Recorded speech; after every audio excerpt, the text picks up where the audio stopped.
আনন্দ ও দীপক যথাক্রমে 22,500 টাকা এবং 35,000 টাকা নিয়োগ করে একটি ব্যবসা শুরু করে।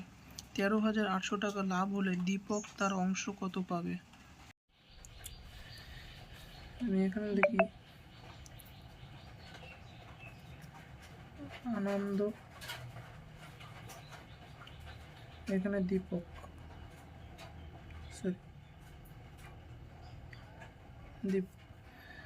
আনন্দ ইনভেস্ট করেছে 22,500 টাকা, দীপক ইনভেস্ট করেছে 35,000 টাকা,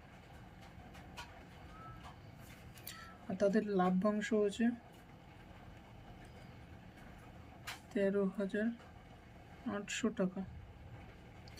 আমি যদি 3টে শূন্য কেটে দিই, 2টো শূন্য কেটে দিই, তাহলে এখানে হলো 2500, 225, এখানে 350, এখানে 138। এটাকে কাটাকাটি করলে কত হবে? 9 যায় আর এটা যায় 14।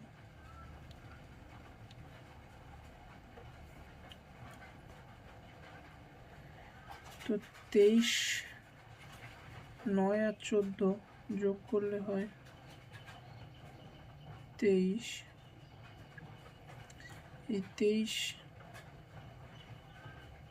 হয় 138 টাকা। একে 23 ইন্টু দীপকের চেয়েছে, দীপক 14,